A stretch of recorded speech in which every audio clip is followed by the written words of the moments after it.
as it's a busy time of year, but I think that'll be great because this will allow for some great conversation and just more intimate discussion. It's also being recorded, so if you're watching this back, welcome. And if you're joining us from Facebook Live in our Facebook group, welcome. You can still ask questions in that chat. I'll keep an eye on it as well. So yeah, welcome to our Montessori Town Hall today. If you're new to us, we hold these every Thursday as a space for Montessori leaders to come together and talk about important leadership topics and just find support online. We're really lucky today to have one of our very own Montessori Thrive community members who volunteered to lead this conversation. And it's a topic that we've wanted to have for a while, and we think that it's best to have a leader who's currently in a leadership position now and is working day to day in Montessori administration. So we're really lucky to have with us Lanny here. She was an NYC public school educator for many years before becoming an education consultant for Envision schools in the Bay Area. Her many years in the classroom and her passion for helping schools develop portfolio assessments as a demonstration of mastery have helped lead her to a path as the owner and executive director of WBees Forest School, a nature-based Montessori school in NYC.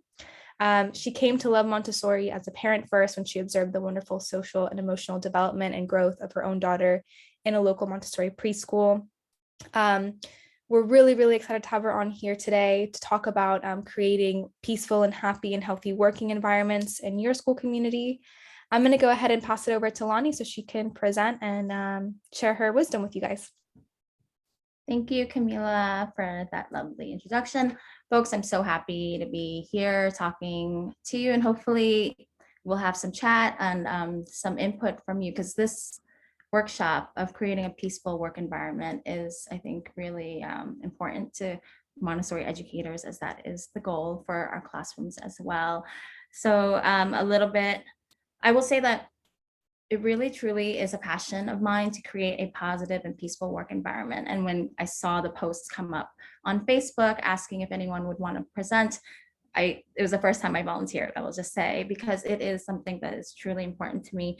And I want a place where teachers feel where they want to come into work every day, and parents feel really good about dropping off their children knowing it's a safe and happy environment where they will reach their greatest potential. And how we create these kinds of environments is the meat of what we're going to be talking about today. And yes, I was a New York City public school teacher for 8 years, and then I worked at a charter school as a teacher, and then eventually became an education consultant. So during that time of about 16 years, I had many different models of leadership that I experienced, and it ranged from a very dictator model to eventually a servant leadership model. And I'm really grateful for that time towards the end of my teaching career, because it really enabled me to see myself as a building leader or as as an administrator, and to open up my own program. So I am going to share my screen and then show you a few slides, and some of this will not be new to some of you, and some of it will be a great refresher. So I'm excited to share that with you. So let me go ahead and share my screen.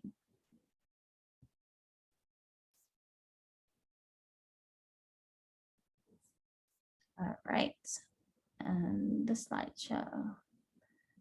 So the title of this workshop is Best Practices for a Peaceful Workspace. And peace in the Montessori school is definitely a big, it's what we are all aspirationally trying to reach, to have the culture of our environment. And if you notice the way I introduced myself, I didn't actually even start with where I went to school, where I taught, and or how long I've been a teacher. I started with the why, which is I am passionate about creating peaceful work environments where teachers want to come and parents are feeling happy to be there. How we're going to reach this why is what we're going to be talking about today. And then what I do is I'm an educator. I've been a lifelong educator, first as a classroom teacher, and then eventually being a mom was a big part of it, and then transitioning to a school owner. So the start with why comes from a really brilliant person named Simon Sinek, which I hope many of you have heard of.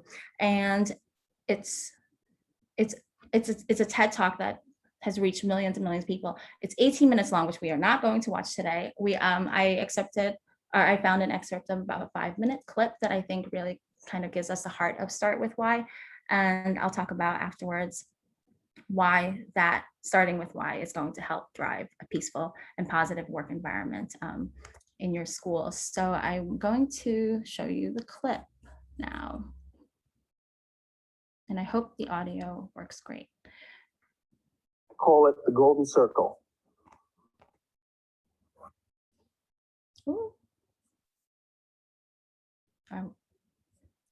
They may make us Call watch. it the golden circle.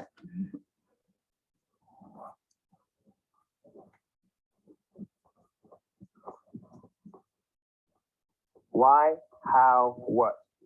This little idea explains why some organizations and some leaders are able to inspire where others aren't. Let me define the terms really quickly. Every single person, every single organization on the planet knows what they do 100%. Some know how they do it, whether you call it your differentiating value proposition or your proprietary process or your USP. But very, very few people or organizations know why they do what they do. And by why, I don't mean to make a profit.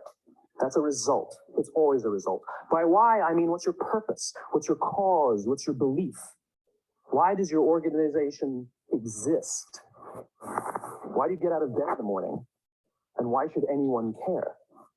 Well, as a result, the way we think, the way we act, the way we communicate is from the outside in. It's obvious. We go from the clearest thing to the fuzziest thing. But the inspired leaders and the inspired organizations, regardless of their size, regardless of their industry, all think, act, and communicate from the inside out. Let me give you an example. I use Apple because they're easy to understand and everybody gets it. If Apple were like everyone else, a marketing message from them might sound like this. We make great computers. They're beautifully designed, simple to use, and user-friendly. Want to buy one? Meh. And that's how most of us communicate. That's how most marketing is done. That's how most sales is done. And that's how most of us communicate interpersonally. We say what we do. We say how we're different or how we're better. And we expect some sort of behavior, a purchase, a vote, something like that. Here's our new law firm. We have the best lawyers with the biggest clients. We have, we always perform for our clients, do business with us. Here's our new car. It gets great gas mileage. It has, leather seats. Buy our car.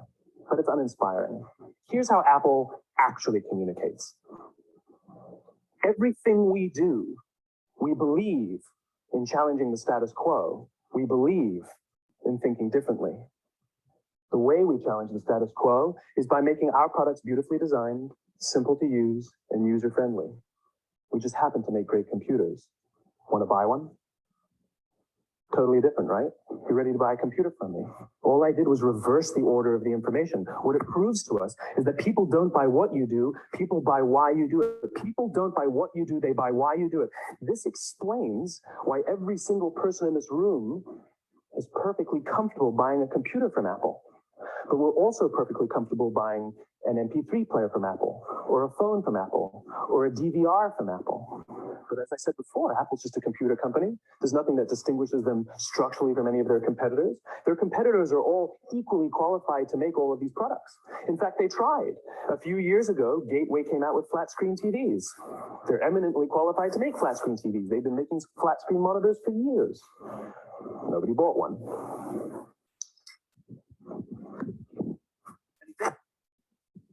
Dell came out with MP3 players and PDAs. And they make great quality products, and they can make perfectly well-designed products, and nobody bought one. In fact, talking about it now, we can't even imagine buying an MP3 player from Dell. Why would you buy an MP3 player from a computer company? But we do it every day. People don't buy what you do, they buy why you do it. When we communicate from the outside in, yes, people can understand vast amounts of complicated information like features and benefits and facts and figures. It just doesn't drive behavior. When we communicate from the inside out, we're talking directly to the part of the brain that controls behavior, and then we allow people to rationalize it with the tangible things we say and do. This is where gut decisions come from. Sometimes you can give somebody all the facts and the figures, and they say, I know what all the facts and details say, but it just doesn't feel right. Why would we use that verb? It doesn't feel right. Because the part of the brain that controls decision-making doesn't control language. And the best we can muster up is, I don't know, it just doesn't feel right. Or sometimes you say you're leading with your heart, or you're leading with your soul. Well, I hate to break it to you, those aren't the other body parts controlling your behavior. It's all happening here in your limbic brain, the part of the brain that controls decision-making and not language. But if you don't know why you do what you do, and people respond to why you do what you do, then how will you ever get people to vote for you or buy something from you, or more importantly, be loyal?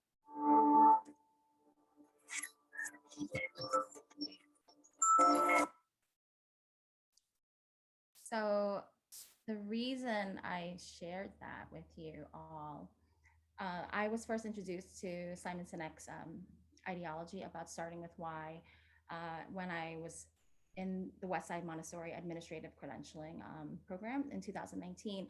And this has actually been kind of my compass for how I message anything to parents, to my teachers. And it's also about what is the mission of your work?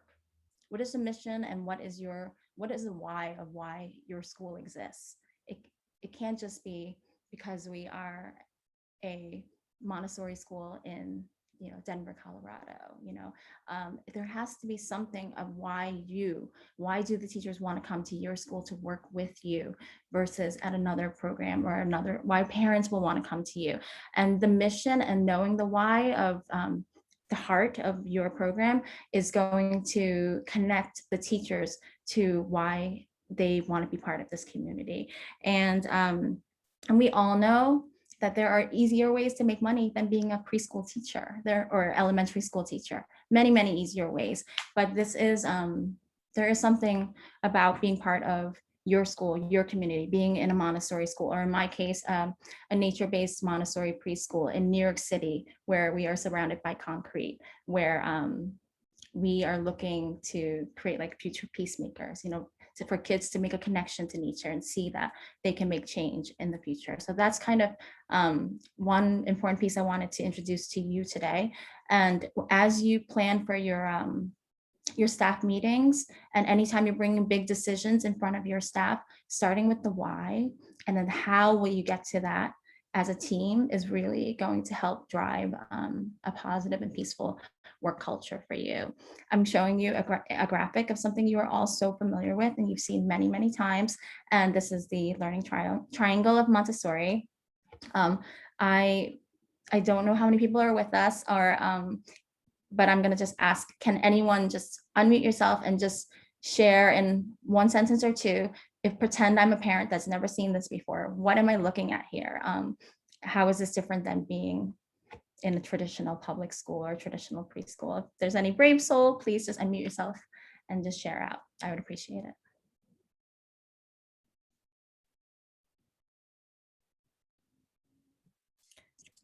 I'll volunteer.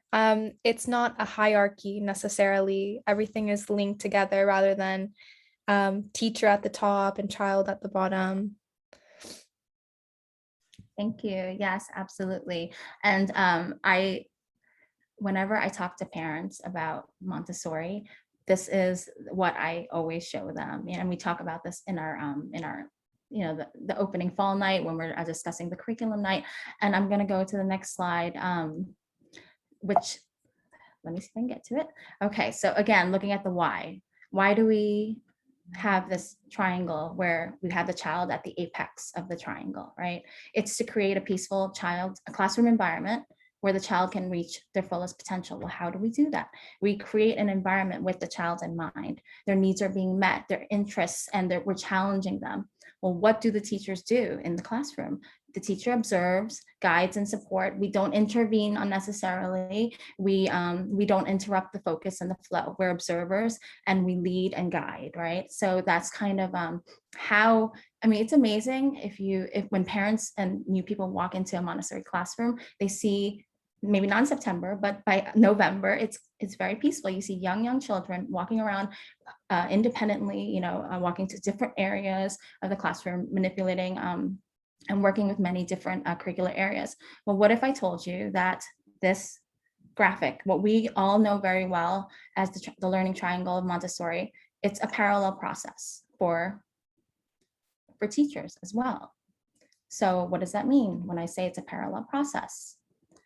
the why of what we do is we are looking to create a peaceful work environment where the teachers can reach their fullest potential. The way that you want your teachers to set up the classroom for the children to reach their fullest potential is what we as administrators, owners, directors of schools, we need to create that environment with the teachers in mind.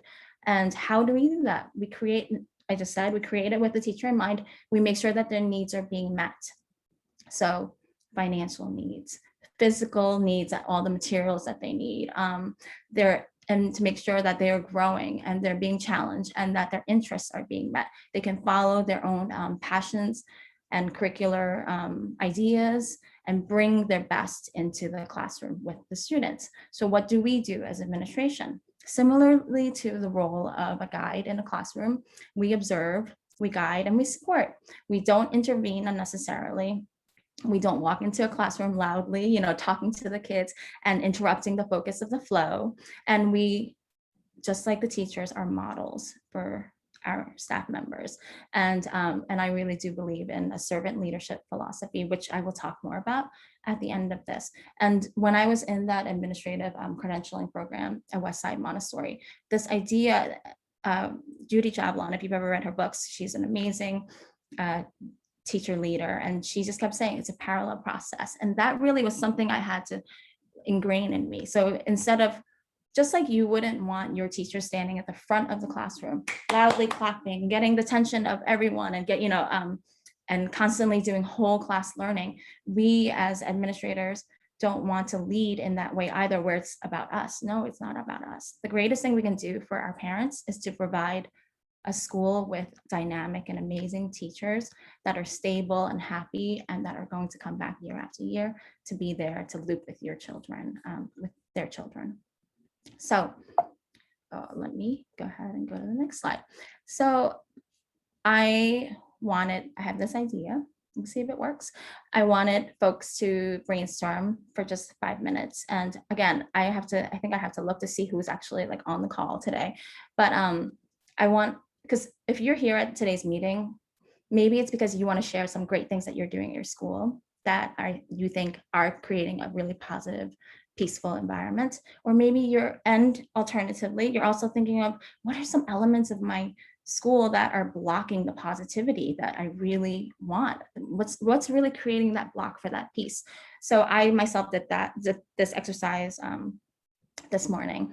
I would love to allow 5 minutes for you to just brainstorm. What are the things that you think is going well, that's really driving the peace and the positivity in your workspace, in your school? So I'm going to actually stop share. Obviously you don't have this worksheet to write on, so just type it anywhere or handwrite it if you will. And then what are a few things that are blocking you? Camila, is that okay? Are we okay on time and everything? Okay. Yeah. Cool.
I stopped share just because I want us to be able to share out, and maybe actually if some folks can type or just copy and paste in the chat, what are some things that you feel are contributing to the positive culture of your school? And then also if you want to throw one or two things that you feel is blocking the peaceful energy. So just pop anything in the chat if you can. One or two things would be great. I put as one of the positives that I'm seeing in many schools is that this time of year represents kind of the completion of a successful school year. And I think it's really a positive moment for members of staff to really reflect on all of their accomplishments as they can see their students have gone so far throughout the school year. And I think it's important to relish those moments and celebrate, because that's why people do this. We know that Montessorians don't do it for the money. They do it to see how they've impacted children's lives. So I think that's a great positive, especially this time of year, and it's a great motivator. And then for one of the negatives, I put that people are still feeling the effects of burnout. I think it's a long process to recover from, 2 years in a pandemic, which is still ongoing. And that's also contributed to people leaving the field, and then it's difficult to find staff. And I think collectively the Montessori community is feeling that. Yeah, what you just highlighted was definitely the first thing I put on my block, my positivity block. And Jill, thank you, Jill, for popping a comment here. She uses regular meetings to check in and talk about issues, planning, and see how the team is doing. And people like to be seen, heard, and have their opinions valued. I'm curious, Jill, and you can say this out loud or write, where in that triangle do you feel like that fits?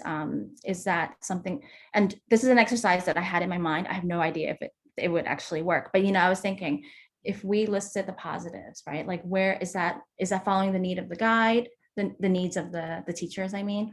Is that something that you're doing in your environment? And even if you don't answer, I just want you to think that's something I want you to think about, but thank you for popping up. I see your face, so thank you. Yeah, so I think in terms of our school, COVID taught us a lot of things. We have 3 large classrooms, and each classroom under COVID had to be sort of sequestered and siloed. So those became very tight teams of people assigned to each classroom. And we implemented a thing where the head teacher in that room was in charge. That's their room. They can make all the decisions about how they're going to do things. If their staff's absent, it's up to them to figure out how to cover. So we gave the head teachers quite a bit of autonomy over decision making. And then the director meets with the 3 head teachers on a weekly basis to see if they have any issues or needs that need to be worked out, supplies, planning for Father's Day, what they're doing, checking in with them if they're having issues with their staff, brainstorming ideas for events or holidays.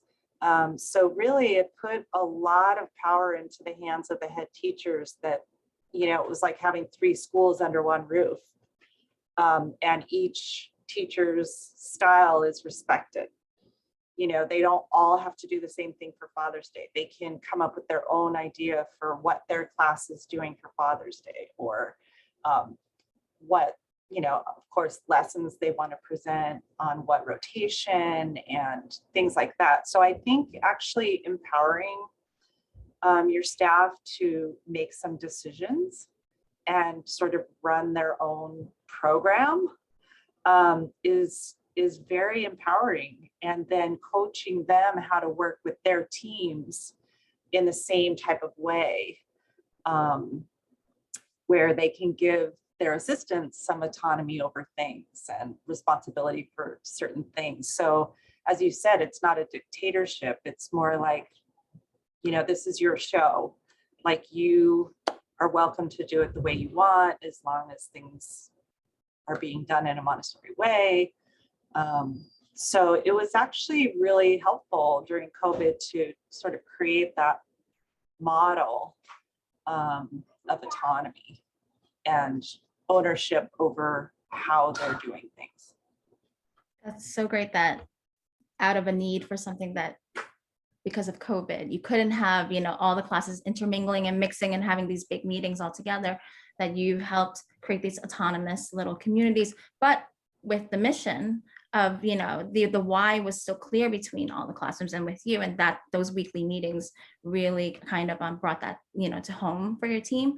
And just, that's exactly what we want the students to have in the classroom as well, right? We want them to be autonomous and to feel, they feel joy when they can do things independently. And the 5-year-olds can also help with the younger ones and bring them up. And it's about driving that leadership and that independence and investment in the school. And that's really great that you were able to do that. Thank you so much for sharing that. Elizabeth said that she shares snacks all year long and chips and candy. And Elizabeth, if you feel comfortable, was this something that you just brought recently in the last few years, or is this something you've always relied on as nourishing your teachers, and how's that kind of been for you? You feel comfortable coming on? Yeah, I'll add that we give monthly luncheons to teachers, and that's something that we never did before. I don't know why. And, we started doing that because when we came back from COVID, it was just like, thank you so much for being here, for coming in and working with this unvaccinated population of children that cannot mask well, and that sleep and eat in front of us, and so we started doing luncheons also. Is there anything else? I'm going to, what I will do is I'm going to go back to my share screen and just show you what I typed up this morning.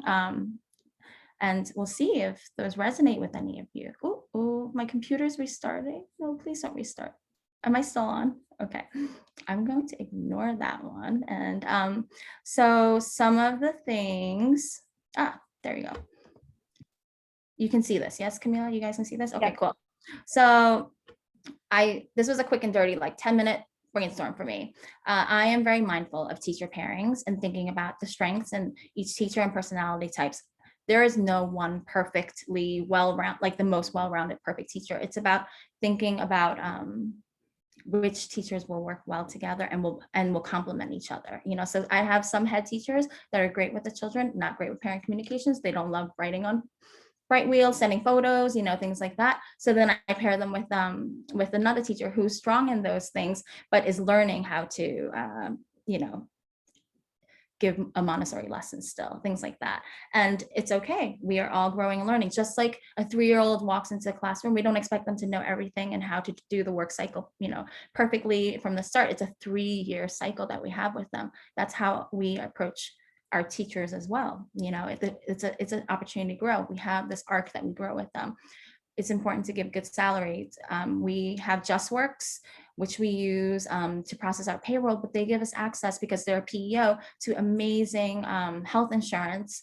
And we contribute to half of that. We have 401k benefits, sick days, and personal days. When teachers ask for those days, we do not give them any crap about it. It's just, okay, yeah, we're going to try our best to cover this, and so that also means over hiring a little bit. And a lot of these things that we do, it hurts the money part of the school. It hurts our bottom line. I'm not going to lie. But if you have an extra floater, an extra teacher, when the teachers are struggling with the more challenging students, and I think all of us can agree that especially during the pandemic, a lot of children are exhibiting higher needs for services and extra support. So if you have an extra floater, an extra assistant teacher, that person can fill in as a sub so that people can take off when they are sick and have symptoms, COVID symptoms or not. And if there are children that need an extra hand, we can allocate resources where needed. We give them the supplies that they need for projects, for Father's Day gifts, or whatever, things that they're making. We show appreciation lunches, just like another admin person said here. We give gifts at the end of the year, the middle of the year. And also, we really, as a school, pay attention to how teacher time is utilized. And not utilized, I don't want to say that. That's not the right word. But we really prioritize and hold sacred their prep time. We don't give them a lot of duties that will make us maybe feel better. Like we don't ask them to fill out a lot of unnecessary reports, paperwork that we are going to then look at, and that will sit in a file for 10 years that nobody else is going to look at. You know, we really give them the time to prep their classrooms, to communicate with their parents, to write newsletters, to prep for projects or whatever it is that that we will be doing. And it's not about filling in a lot of paperwork and worksheets and things like that, which really help. That really brings down the morale of teachers. You know, when if we misuse their time for meetings that are not helpful. You know, that are just for us to find information. No, we can go into the classrooms. We don't need to have them meet with us to talk to us about their classroom. We can go in there and observe and support, help the students. And we're always on the same team, always. I will never throw a teacher under the bus for anything, even if they are not 100% in the right with something. It's a problem we're going to solve. We're going to find a solution, but out in front of parents, I would never do that. And just like you have your students approach issues or conflict with a place of learning, that's how it is for our staff as well. We approach problems from a place of curiosity. We observe, we're looking to see, we're implementing solutions, and then we're checking in afterwards to see how things are going. And also, I kind of said this already, you know, this is trajectory. It's a marathon. It's not a race. We're not racing to fix every single mistake the minute it comes up. We are going to slow down and observe and really work with it. So some of the things that we're blocking are positivity, working with an unvaccinated population in time of COVID.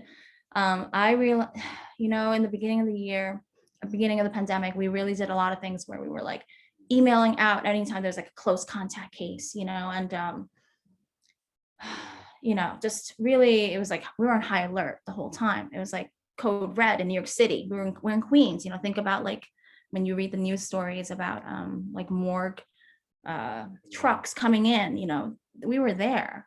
And I realized, and we were lucky enough that we didn't have a case of COVID enter our school for an entire year and a half until this January. This was the first time, but still we were on high alert the entire time. And so after a while, and I did lose a teacher assistant in December, you know, and she worked at 2 schools, another school and ours.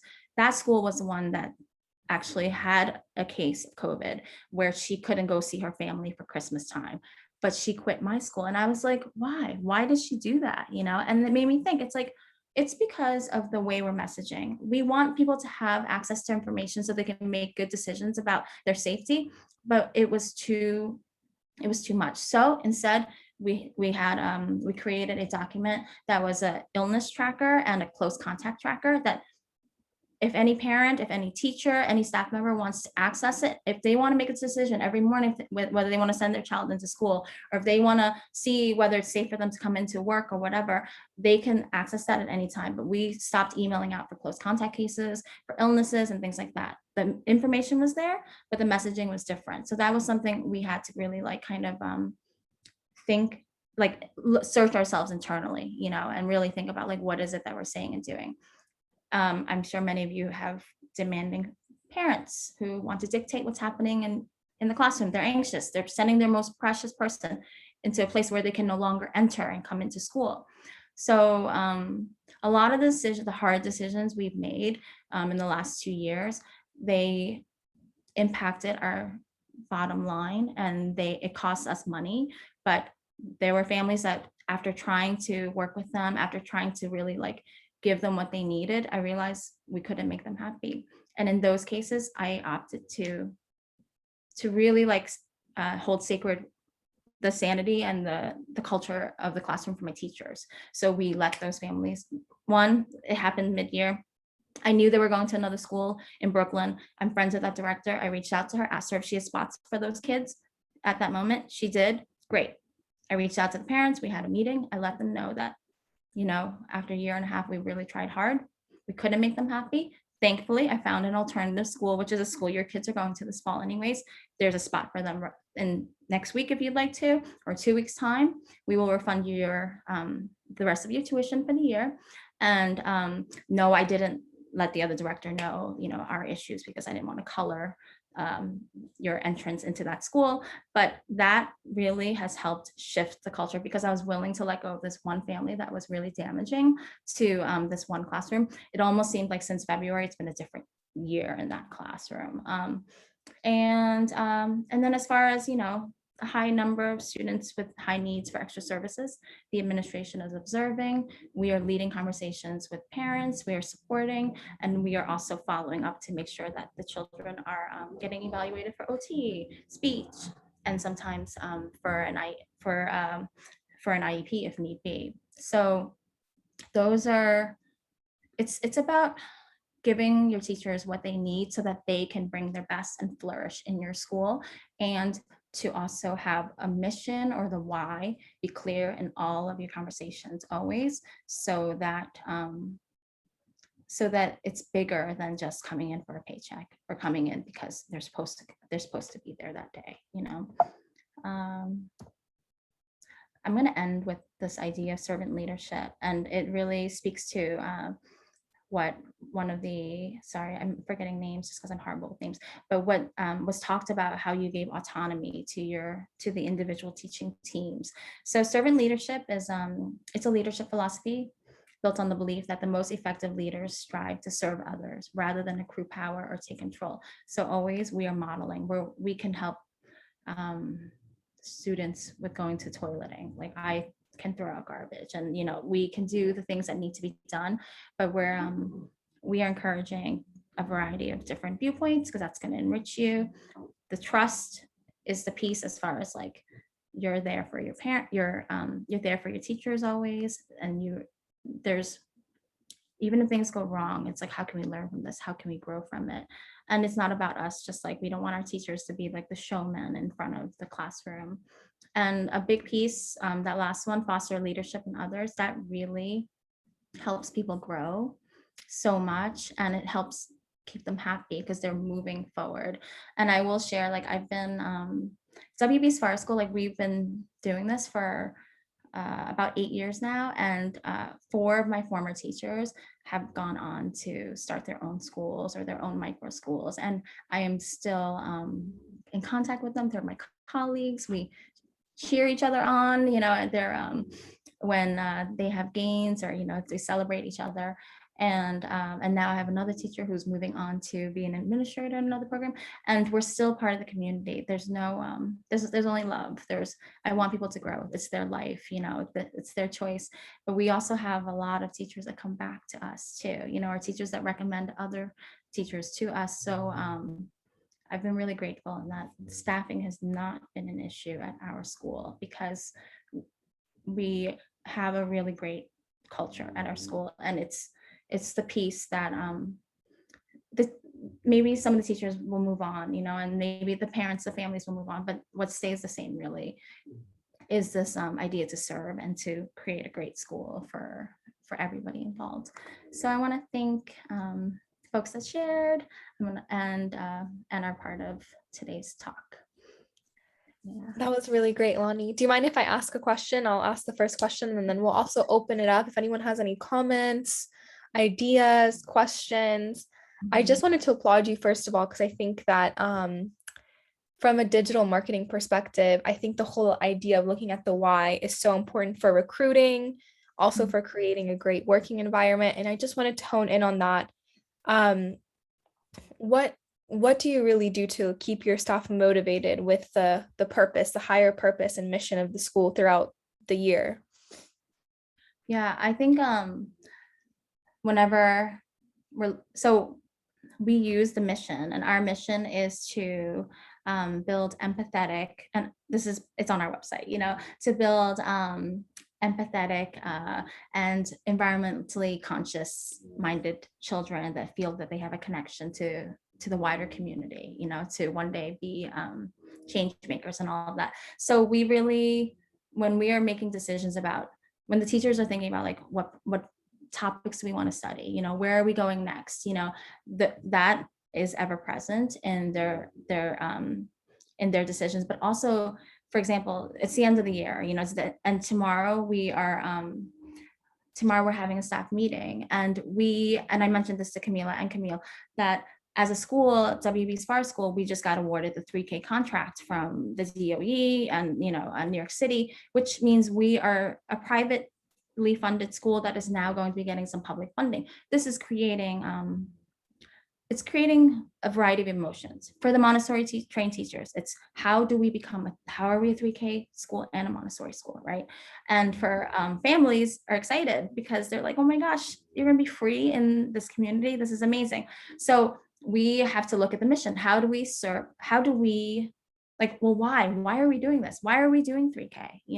And why are we a Montessori school? How do we merge those two things? And we also, and a lot of what I'm gonna say is, this is a 4-year contract. We don't have the answer. This is something we're going to be growing and learning. The DOE is going to learn about us, and we are going to learn about how to integrate this in a way that's authentic and grounded, So I think it's just going back to the mission and using that to be your compass to make decisions, and then making it clear and not knowing the answer. Like, come to the how together, Yeah. Does anyone else have any questions, comments, ideas? I know we're coming to the end of another school year, so I'm sure you guys have some stories to share, some lessons learned.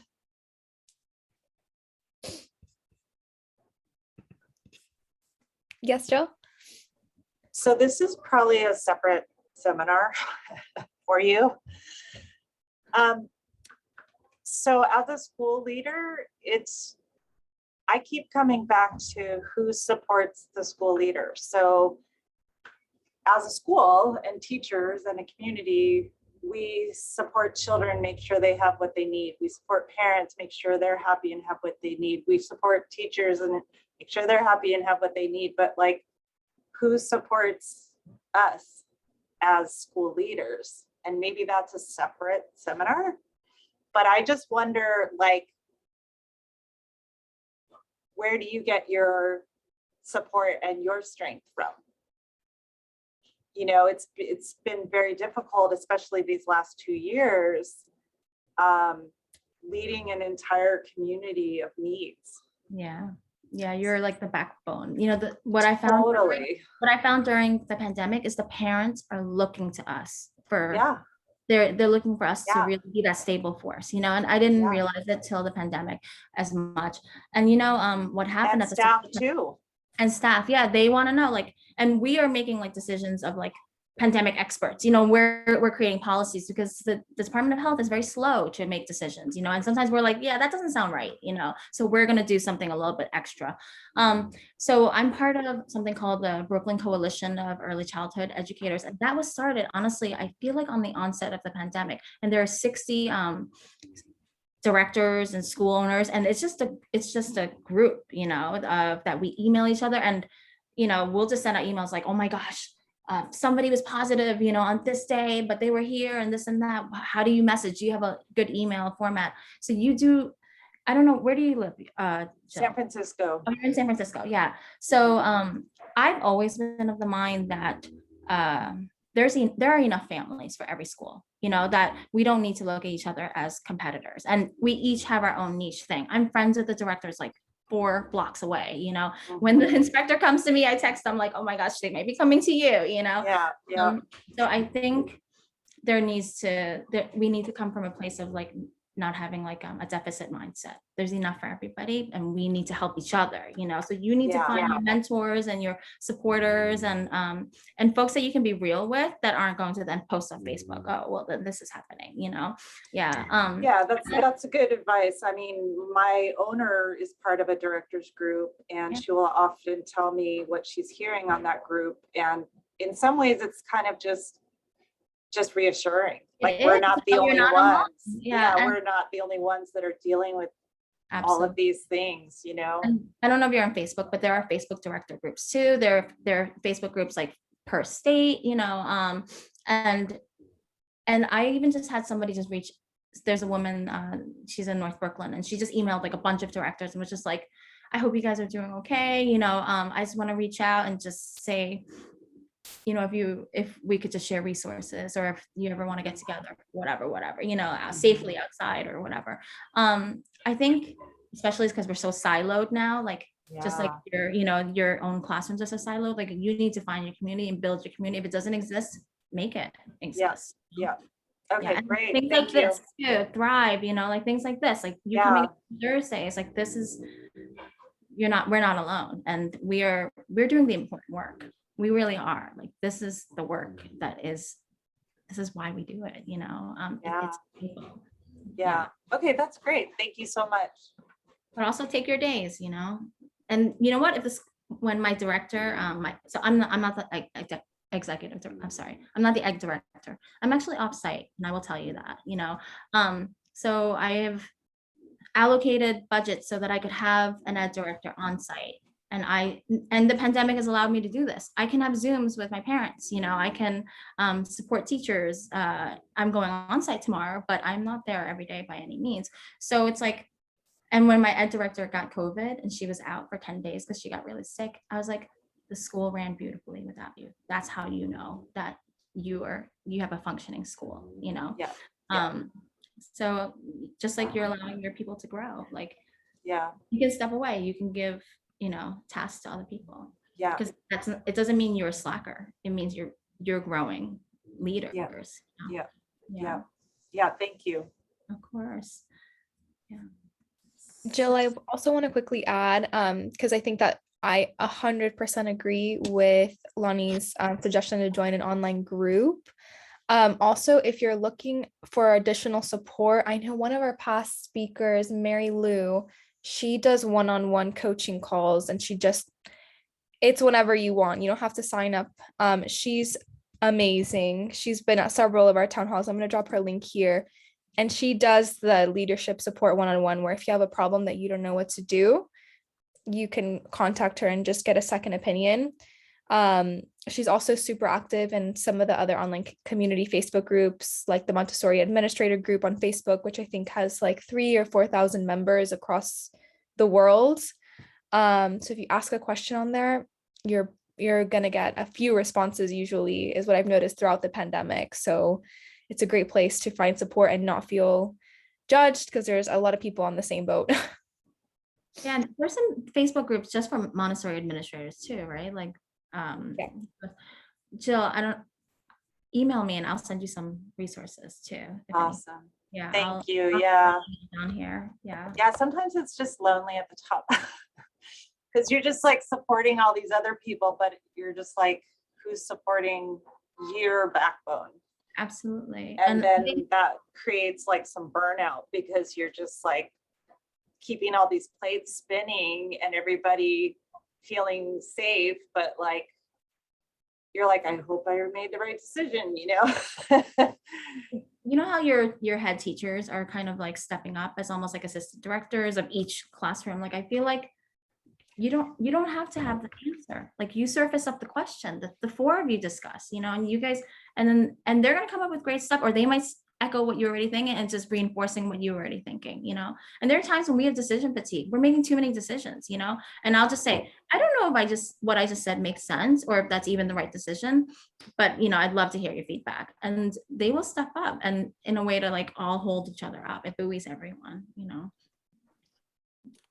Well, and sometimes you make decisions and then there's this like blowback effect, and you have to like stand by it and keep justifying it, the why, and that gets tiring too. You're like, look, this is the protocol, just do it, Well, and I think that's why, like, every decision you just start with that why, and it's like, it's okay to be like, we will course correct when it's time to, but we have to see, we had our first few closures finally. I mean, we had none for, I don't know, 16 months, and then we had 3 in a row, and it was like, we started with a 10-day quarantine, and parents were like, that's not what the CDC is saying. And I was like, we need to see if exposure is happening. It happened with a positive teacher. Then before I could even change the policy, a second one happened in another classroom with a positive student, and then as soon as that quarantine ended, I was like, we are moving to 5-day quarantine and this and that. And we did it, but I wasn't gonna do it just because parents were pissed, same. Like you have to just stand by it. And I've had cases where I'm like, this is what it is. This is what applies to our school. Don't send me links to the CDC. I've read them. I know what they are.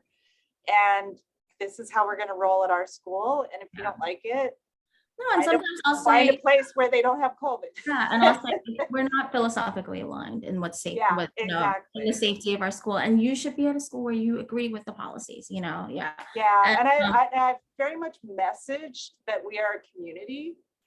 Yeah. Community, you're protecting our community. Until there's a positive case, then you're the enemy, you know, to some Yeah, and then it's our fault. And Yeah. so it's like, no, it doesn't originate here. It's the Right. community's responsibility to be careful. And we are a community, and we're responsible for the mom here who has cancer. And we're responsible not just for the children, but our staff who have help. And so a lot of explaining, but it's just exhausting, just like justifying the why and justifying the why and justifying the why over and over.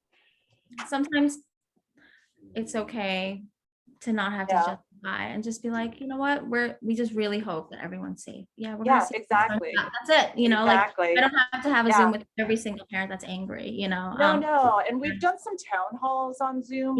Town halls, like invite our community to a town hall so we can explain to everybody all at once. Yeah, we've done why that every we're doing this. January we've done that. Keeping people informed makes them feel safer as to our thought process. Yeah, no, you know, all that kind of stuff. But it's just, I'm tired, y'all. Yeah, this is crazy. What we're doing is crazy. But go to the why. Like, why are you doing this? It's not just for a paycheck. Why are you there? Right? You know. 100%. And I've also messaged that, like, I take this seriously. It's a responsibility for my community. You know, we want to keep our school open for everyone and blah blah. I always say, like, oh, it's a privilege to be together in person, and with privilege comes responsibility. Like, that's like a phrase I've used often, you know. And at the end of the year, and I've said, like, you know, whenever we do town halls, it's like, when all this is said and done, like, your children are not going to remember the masks or the thermometers. You know, what they're going to remember is that they felt loved and that they were safe and that this has been worth it, you know? So all of our sacrifices, and we've all sacrificed. Some people have lost family members, you know, like people can't go hug their, you know, loved ones or go visit them. We are all sacrificing, but what's the purpose? It's so that these children can have a normal, stable environment, that they're loved, and where we're not socially distancing 6 feet apart, because for development, that's not good, you know? So it's and that's why I've messaged community, because I think when people are in fear, it becomes very personal. Yeah. You know, my kid, my family, I don't feel safe. So I've tried to broaden and remind them that this is about a whole community, not just your family wanting to travel and not quarantine after. You know, you're protecting the whole community by quarantining after your travel, and that keeps us open for everybody. And just keep messaging it's about the entire community, and if we stick together and help each other, we'll all benefit. So it's just a lot of, like, coaching these parents out of fear mode and teachers out of fear mode, and just like, we can do this if we stick together, you know. And none of us were trained for this, and nothing could have prepared us for this. But it's amazing the work that you collectively we're all doing.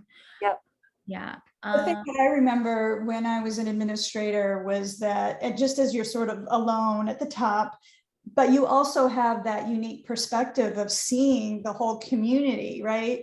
Because you are overseeing everything. And so becomes exhausting, but you always have to communicate that you are trying to make the best decisions for the community, and that your perspective is different, you know. It's a different vantage point, completely different vantage point. Right. And every family think, well, why can't you just make an exception, you know, for my kid? And it's like, well, we can't. Because I have a broader responsibility than just your kid. Right. So it is exhausting, but, you know, you just keep reminding them and, you know, saying, look, I am always putting the children first and our community first. And I think when you lead with that, and that's kind of the why that you were talking about too, you know, that's hard to argue with. That's basically what I've been doing. And we had a town hall a couple months ago because we had a big surge of COVID in San Francisco. And I was I was basically like, look, this is about all of us. All of the stuff we're doing is about all of us. And I need all of you to be cognizant of the entire community, you know? And I think they got the message. Yeah. I do it very professionally, of course. I grumble in private, but like, you know, and I got some really nice feedback from that. People were like, thank you so much for all you're doing. And we get it.